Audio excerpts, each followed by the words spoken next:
Alhamdulillah. Alhamdulillahilladzi hadana lihada wa ma kunna linahtadiya laula an hadanallahu.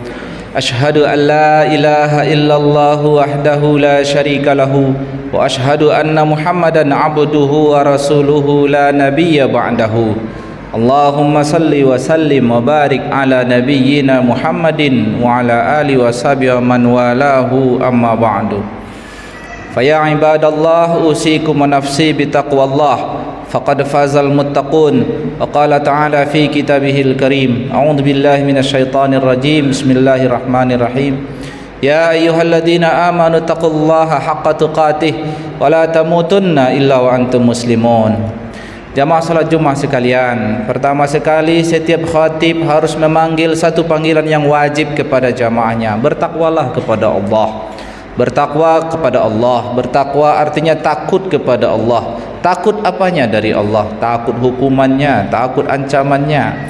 Karena membayangkan betapa mengerikannya hukuman Allah itu, maka kita menjadi lebih ringan menjalankan perintah Allah itu. Karena kita takut terhadap hukuman Allah itu, maka hati kita tidak menjadi berani menerobos pagar larangan Allah itu. Inilah makna ketakwaan. Takut untuk semakin menghormati dan mengagungkan Allah, bukan untuk menjauhinya. Inilah ketakwaan yang paling tidak seorang hamba itu, kalau dia melakukan kebaikan karena takut dihukum, itu sudah baik. Inilah ketakwaan. Jamaah sekalian, tentu tidak ada yang lebih baik yang akan saya sampaikan dari mimbar ini selain apa yang ditinggalkan oleh Nabi Muhammad SAW sebagai pusaka untuk kita semua, yaitu data-data yang terhimpun baik di dalam data Al-Quran ataupun data sunnahnya. Dan di hadapan kita sekarang ini ada satu hal yang insya Allah setelah 2 Jumat setelah ini, ada tepatnya nanti tanggal 14 Februari itu, kita warga negara Indonesia yang sudah ditentukan memiliki hak pilih akan menentukan pilihan-pilihannya.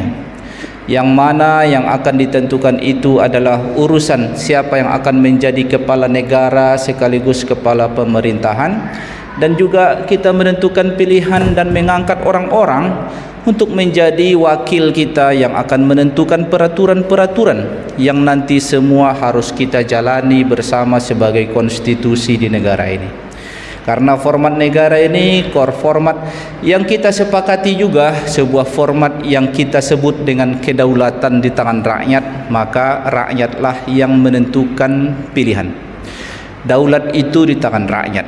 Beda kalau zaman negara kerajaan. Kalau kerajaan itu disebut dengan kedaulatan di tangan Tuhan lah, atau karena dia raja itu dianggap sebagai wakil Tuhan di bumi lah, atau karena dia dianggap sebagai titisan dewa lah, macam-macam faktornya. Tapi itu paling lama praktek kekuasaan di dunia, yaitu kerajaan, dan di situ tidak ada peran rakyat. Karena apa? Yang berdaulat itu adalah raja. Yang terhormat daulat tuanku raja, tapi yang mulia tuanku raja. Begitu dulu. Tapi kalau nanti dalam negara demokrasi itu artinya kedaulatan di tangan rakyat, maka yang dipanggil yang mulia itu rakyat. Rakyat yang mulia. Maka para wakil rakyat nanti itu, merekalah yang dipanggil yang mulia, wakil rakyat, bukan raja, bukan presiden. Nah, betapa pentingnya, betapa besarnya tanggung jawab individu setiap kita warga yang berhak itu. Dan bagaimana tuntunan kita sebagai syariah misalnya, sebagai muslim yang punya pedoman Al-Quran dan Sunnah. Apakah kita dibiarkan tanpa petunjuk? Seandainya Tuhan bisa kita tanya, gampang. Oh Tuhan, kami nanti 14 Februari ini mau milih presiden, siapalah agaknya yang paling pas menurut Tuhan? Lalu Tuhan menjawab, selesai masalah, nggak ada masalah, selesai. Seandainya masih ada Nabi, bisa datang kita ke Nabi, wahai Nabi, tanyakanlah kepada Tuhan, siapa yang raja yang pas buat kami, siapa pemimpin yang pas buat kami. Tapi Nabi nggak ada lagi, nggak ada tempat kita bertanya lagi. Lalu apakah Tuhan membiarkan kita hidup tanpa petunjuk? Oh tidak, ada petunjuk itu. Memang Tuhan enggak bisa kita tanya lagi, Nabi Muhammad enggak bisa kita ajak bertanya lagi, tapi Allah meninggalkan kepada kita beberapa pesan yang kita ambil pelajarannya. Pernah loh Tuhan dulu menunjuk raja untuk seseorang untuk menjadi raja bagi Bani Israel, dan itu diberitakan dalam Al-Quran, tepatnya dalam surah Al-Baqarah, yaitu di ayat 246. Nanti sampai di rumah baca ulang ayat ini. A'udzu billahi minasyaitonir rajim. Bismillahirrahmanirrahim. Alam tara ilal mala'i min bani Israil min ba'di Musa idh qalu linabiyyin lahum ib'ats lana malikan nuqatil fi sabilillah qala hal 'asaytum in kutiba 'alaikumul qitalu alla tuqatilu qalu wa ma lana alla nuqatila fi sabilillah wa qad ukhrijna min diyarina wa banaina falamma kutiba 'alaihimul qitalu tawallaw illa qalilan minhum wallahu 'alimun bizzalimin. وقال لهم نبيهم إن الله قد بعث لكم طالوت ملكا قالوا أن يكون له الملك علينا ونحن أحق بالملك منه ولم يؤت سعة من المال قال إن الله اصطفاه عليكم وزاده بسطة في العلم والجسم والله يؤتي ملكه من يشاء والله واسع عليم. Ayat itu menceritakan sebuah pengalaman dulu sebelum umat Nabi Muhammad. Ada juga orang beriman, yaitu mereka umat Nabi Musa. Ayat itu menceritakan, "Hai Muhammad, perhatikanlah, tidakkah kau lihat ada para elit-elit masyarakat Bani Israel ketika itu datang kepada Nabi sesudah era Nabi Musa." Jadi Nabi Musa sudah wafat. Nabi Musa meninggalkan Taurat, meninggalkan umatnya, dan jarak dari Nabi Musa ke Nabi Isa itu sekitar 1500 tahun. Dan ini era mana? Yaitu seorang nabi di tengah-tengah mereka, tapi bukan Nabi Musa. Nabi apa lagi? Oh, di tengah Bani Israel itu ada nabi-nabi yang disebut dengan nabi-nabi kecil, yaitu Nabi Musa disebut nabi besar, tapi ada nabi-nabi kecil. Makanya sebagian riwayat dikatakan ulama ummati anbiya'u Bani Israel. Ada Rasulullah menceritakan begitu, diriwayatkan begitu, bahwa para ulama di tengah umatku itu ibarat nabi-nabi kecil di tengah Bani Israel. Jadi cerita ayat ini, seseorang didatangi, itu seorang nabi kecil. Dalam tafsir-tafsir kita lihat dibaca itu Nabi Samuel namanya, didatangi oleh elit-elit masyarakat Bani Israel. Mereka memintakan request, tolonglah mintakan kepada Tuhan supaya Allah tunjuk buat kita seorang raja. Itu jadi ada mereka memohon supaya ditunjuk dari warga inilah, ya paling tidak dari elit-elit politiknya, tolong ditunjuk seorang raja. Dan apa yang mereka minta itu dikabulkan. Di ayat berikutnya Allah memberitakan, berkatalah Nabi itu kepada mereka, sesungguhnya Allah telah mengutus dan memilih untuk kalian seorang warga bernama Talut sebagai raja. Talut ini warga biasa, bukan elit masyarakatnya, bukan populer, sehingga mereka protes. Qalu wa malana wa anna yakunu lahul mulku alaina. Nabi Samuel, kenapa dia yang menjadi raja buat kami? Walam yuta sa'atan minal mal, dia enggak banyak duitnya. Jadi mereka berpikir jadi pemimpin itu harus banyak duitnya. Jadi andalan mereka selalu materialistis, duit selalu yang menjadi pokok permasalahan. Tetapi Allah jawab, tak. Allah memilih, innallaha astafahu alaikum, Allah memilih dia untuk kalian. Allah Allah menyertakan alasannya apa? Wazadahu bastatan fil ilmi wal jismi, Allah bekali dia kelapangan dalam hal ilmu dan kesehatan tubuhnya. Jadi bastatan fil ilmi wal jismi, jismi itu yang kita serap ke dalam bahasa Indonesia menjadi jasmani, jismi dari bahasa Arab. Allah bekali dia dengan ilmu wal jismi, bukan dengan duit tapi dengan ilmu, ya, tahu dia permasalahan, mengerti dia apa yang harus diselesaikan. Nah, inilah bekal yang Allah sampaikan di dalam ayat itu. Zadahu bastatan fil ilmi wal jismi, sehat badannya. Makanya ada dulu ungkapan mengatakan, inna fil jism al aqlus salim fil jismi salim, akal yang sehat itu terdapat dalam tubuh raga yang sehat. Ya, ada hubungannya. Ini juga ayat memberitakan begitu. Ini seorang raja yang dipilih oleh Tuhan untuk kalian adalah seorang Talut. Dia warga biasa, memang tak banyak duitnya, tetapi dia dibekali oleh Allah padanya bil ilmi wal jismi.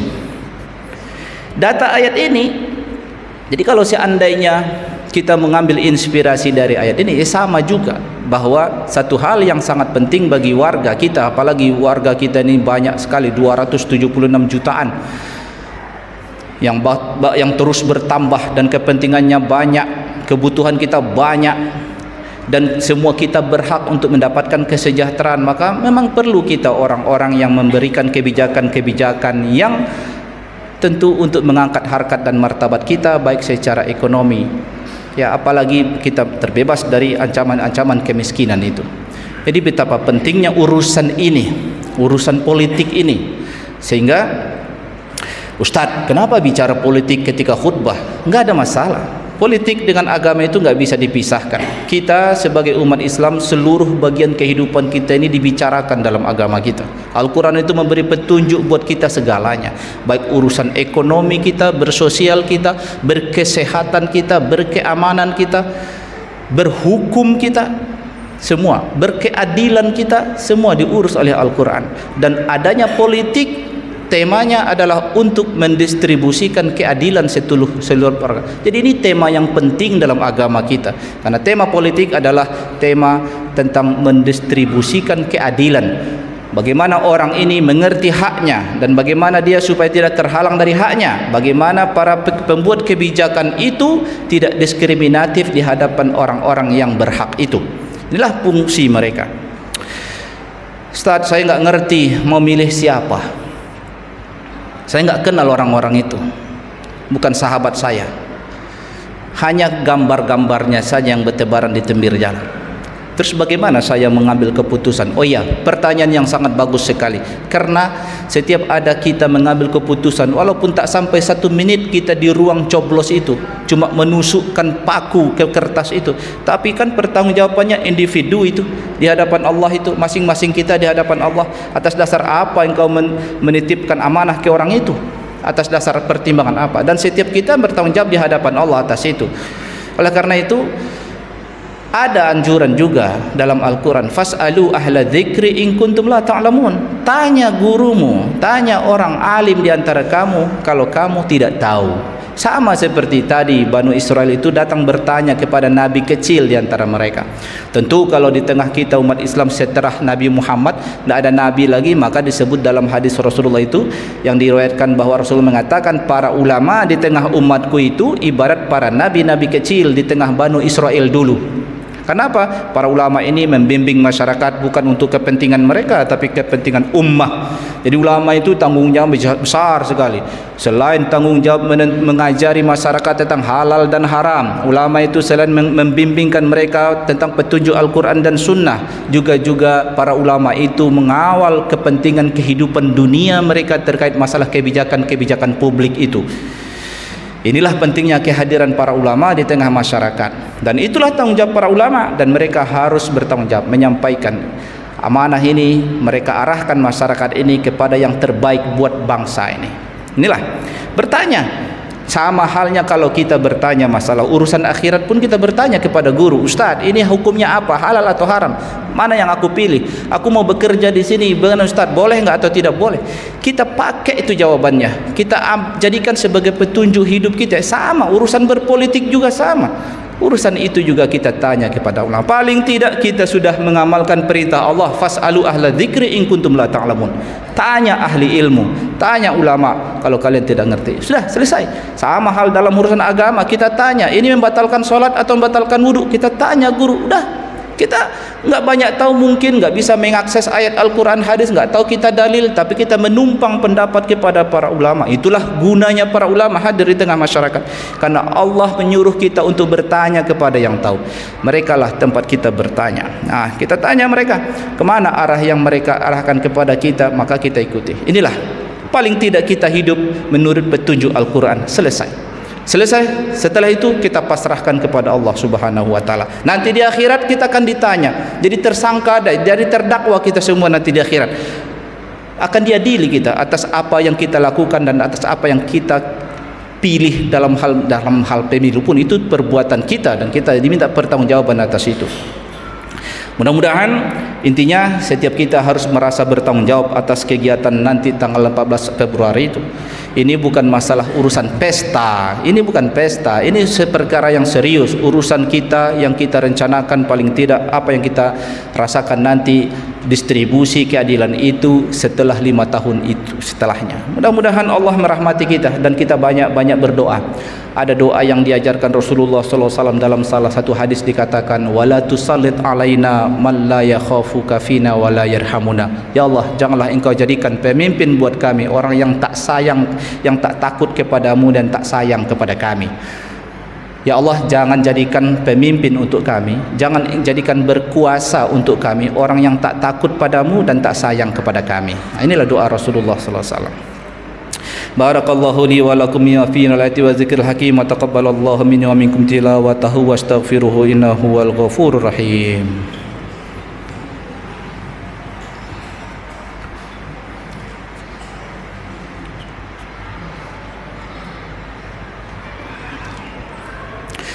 Alhamdulillahi rabbil alamin wa bihi nasta'in ala umurid dunya waddin. Asyhadu an la ilaha illallah al-malikul haqqul mubin wa asyhadu anna Muhammadar Rasulullah sadiqul wa'dil amin. Allahumma salli wa sallim ala sayyidina Muhammadin wa ala alihi wa sahbihi wasallam ajma'in. Amma ba'du, fa ya ibadallah, usikum wa nafsi bi taqwallah faqad fazal muttaqun. Wa qala ta'ala fi kitabihil karim, a'udzu billahi minasyaitonir rajim. Bismillahirrahmanirrahim. Ya ayyuhalladzina amanu taqullaha haqqa tuqatih wa la tamutunna illa wa antum muslimun. Innallaha wa malaikatahu yusalluna 'alan nabi ya ayyuhalladzina amanu sallu 'alaihi wa sallimu taslima. Allahumma shalli wa sallim ala sayyidina Muhammad wardallahu 'ala khulafa'ir rasyidin Abi Bakr wa Umar wa Utsman wa Ali wa 'ala baqiyatis sahabati wat tabi'in wa tabi'in tabi'in wa 'alaina bi ihsan ila yaumiddin. Qulu amin. Allahumma ighfir lil muslimina wal muslimat wal mu'minina wal mu'minat al ahya'i minhum wal amwat innaka samiun qaribun mujibud da'wat ya qadiyal hajat. Allahumma sallimna wal muslimin. Allahumma ansuril islam wal muslimin. Allahumma ansuril mujahidin fi Filistin. Allahumma ansuril mustad'afin fi Filistin. Allahumma ansurhum nasran aziza waftah lahum fatan qariba. Allahumma sabbit aqdamahum ansurhum 'alal qaumil kafirin. Allahumma afriq 'alaihim sabra wa tsabbit aqdamahum wansurhum 'alal qaumil kafirin. Allahumma inna nas'aluka rahmataka ya rabbal alamin. Allahumma aqsim lana min khasyatika ma tahulu bihi bainana wa baina ma'asik, wa min ta'atika ma tuballighuna biha jannatak, wa min al-yaqini ma tuhawwinu bihi 'alaina masaibat dunya, wa mati'na bi asma'ina wa absarina abadan ma ahyaitana, wa la taj'al musibatana fi dinina, wa la taj'al ad-dunya akbar hammina wa la mablagha ilmina, wa la tusallit 'alaina bi dhunubina man la yakhafuka wa la yarhamuna. Rabbana ighfir lana wa li ikhwanina alladhina sabaquna bil iman wa la taj'al fi qulubina ghillan lil ladzina amanu rabbana innaka ra'ufur rahim. Rabbana atina fid dunya hasanah wa fil akhirati hasanah wa qina adzabannar. Walhamdulillahi rabbil alamin. Ibadallah, innallaha ya'muru bil 'adli wal ihsani wa ita'i dzil qurba wa yanha 'anil fahsya'i wal munkari wal baghi ya'izukum la'allakum tadhakkarun. Fadhkurullahal 'azim yazkurkum washkuruhu 'ala ni'amihi yazidkum wa la dzikrullahi akbar. Aqimis shalah.